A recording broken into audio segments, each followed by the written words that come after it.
Les damos la bienvenida a un nuevo capítulo de Banana Bytes, el podcast del sector bananero. Y en esta ocasión tenemos de invitado al abogado Jorge Luis Sánchez de Consulegis Abogados, quien nos va a conversar un poco y explicar también el tema del compliance penal en torno a procesos de contaminación de contenedores.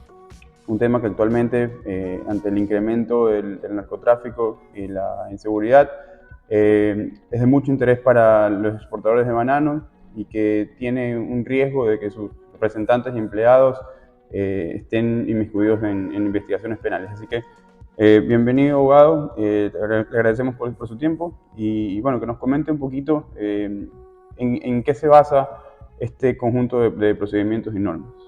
Bueno, muchas gracias por la invitación y por la oportunidad de estar aquí con ustedes. Básicamente, el término compliance viene de la palabra cumplimiento, ¿no?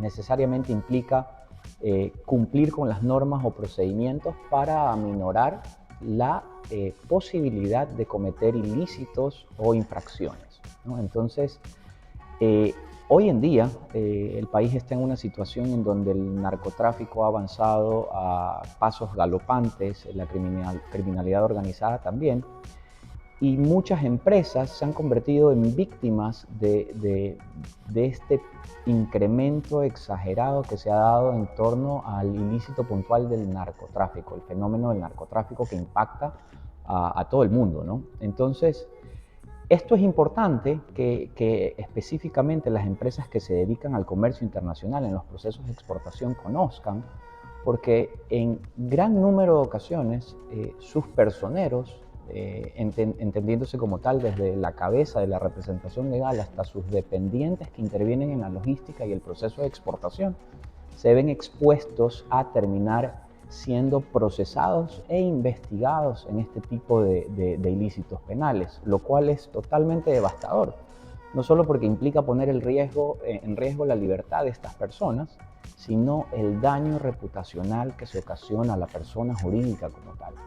Ustedes saben que estar vinculado a un proceso de narcotráfico para una empresa puede implicar la muerte jurídica de la misma, ¿no? Porque nadie va a querer estar relacionado o tener vínculos comerciales con una empresa que está siendo procesada a través de sus personeros en este tipo de ilícitos como el narcotráfico.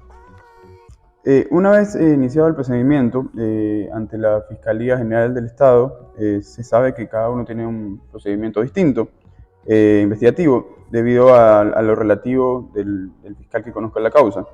Pero ¿sería posible fijar un procedimiento preestablecido que permita acortar los tiempos y costos por detención de contenedores?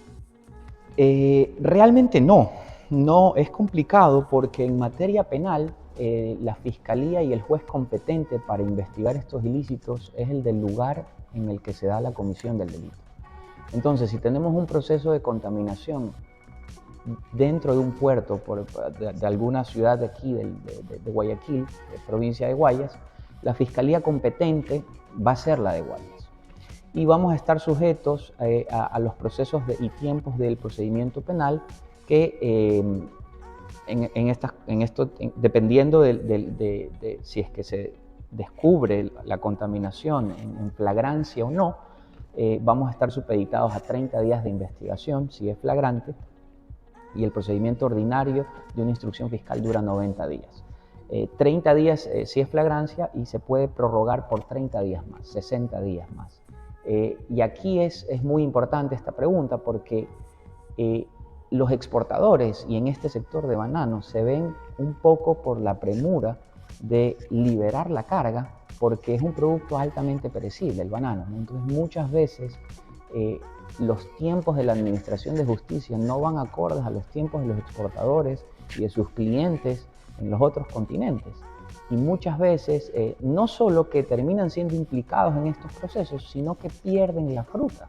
Entonces se ven doblemente afectados. Y una vez iniciado, en base a lo que nos menciona ahorita, una vez iniciado la investigación, se podría igual concluir que la Fiscalía cumple con celeridad y con transparencia en cuanto a tiempos durante todo el proceso investigativo. Realmente me atrevo a decir que no. Tienen demasiada carga laboral, tienen demasiados expedientes a su cargo, muchos procesos en flagrancia con prisiones preventivas que están próximas a caducar. Y muchas veces estos casos de los exportadores en torno a la liberación de la carga y de la fruta es una causa más que tienen que resolver y no se dan abasto para poder liberar y practicar las pericias de rigor que son necesarias e indispensables para poder devolver la carga a quien acredite ser su titular o dueño, ¿no? ¿Es posible quizás evitar una aprehensión de trabajadores de puerto, llámese también de las exportadoras, en caso de encontrarse una contaminación en el contenedor tras una inspección de antinarcóticos? Sí, pero sí tienen un riesgo muy elevado. Lo que desde la práctica se suele hacer es cuando Antinarcóticos bloquea un contenedor para inspección y pide la presencia de un delegado, en la carta que se establece estableciendo quién va a ser el responsable o el delegado por parte de la empresa para acudir a esa inspección, especificar que dicho dependiente no tuvo conocimiento ni no tuvo responsabilidad en el llenado del contenedor ni en su proceso logístico. Entonces, con eso, de cierta forma, más los documentos habilitantes que se debe tener en cuenta al momento de esta diligencia, ¿no? Acreditando toda la trazabilidad y la debida diligencia que ha tenido la persona jurídica dentro de su cadena de exportación, es altamente probable que el fiscal no decida formular cargos contra ese dependiente que acude a la diligencia específica.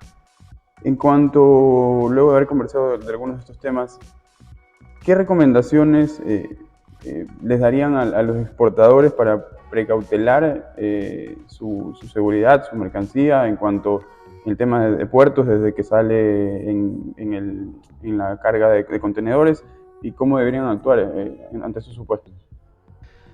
Bien, desgraciadamente el llamado a proveer la seguridad y a evitar que estas contaminaciones pasen es el Estado, pero ante la falta de llegada del Estado es necesario que la propia empresa se cuide e invierta en su seguridad. ¿Por qué? Porque el riesgo de terminar en este tipo de investigaciones es altísimo en el país.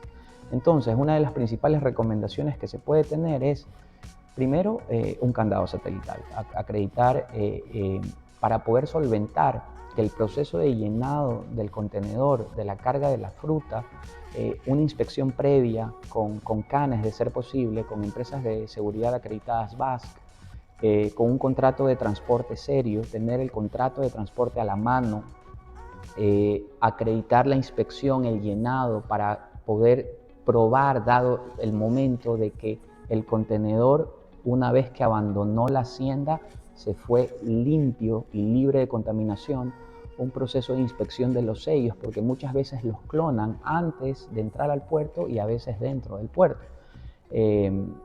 Bajo esta modalidad del gancho ciego, ¿no? Adulteran los sellos de seguridad de la naviera y de la compañía que inspecciona los contenedores y los clonan. Es muy importante esto, ¿no? Como lo dije, lo sintetizo en rastreo satelital, proceso de inspección previo a la carga de la fruta y tener todos los documentos en regla. Es importante también que al asesorarse a este tipo de personas dedicadas a la cadena de exportación, analizar en toda la cadena de logística y la exportación cómo implementar cierto tipo de delegación de responsabilidades a través de departamentos a fin de crear cortafuegos y delimitar la responsabilidad de determinada área. ¿Qué logramos con esto? Cuidar la representación legal de la empresa y delimitar responsabilidades a cada área encargada. Esto se puede hacer analizando la cadena de logística de la empresa, porque no todas las empresas son iguales o cuentan con los mismos departamentos, y siempre va a ser algo que se necesite analizar a la medida de la empresa, a fin de garantizar primero que el representante legal no vaya a terminar siendo investigado o procesado en este tipo de investigaciones, y segundo, determinar quiénes van a ser las personas encargadas de velar por todo el cumplimiento de los procedimientos y los documentos necesarios en la cadena de la exportación. Bueno, le agradecemos al abogado Jorge Luis Sánchez de Consulegis Abogados por habernos acompañado en este capítulo de Banana Bytes sobre el tema del compliance penal en torno a procesos de contaminación de contenedores. Y bueno, esperamos tenerlos en una nueva edición también, hablando de nuevos temas relacionados al tema del sector bananero. Así que muchas gracias. Muchísimas gracias, será un placer. Nos vemos en un nuevo capítulo de Banana Bytes.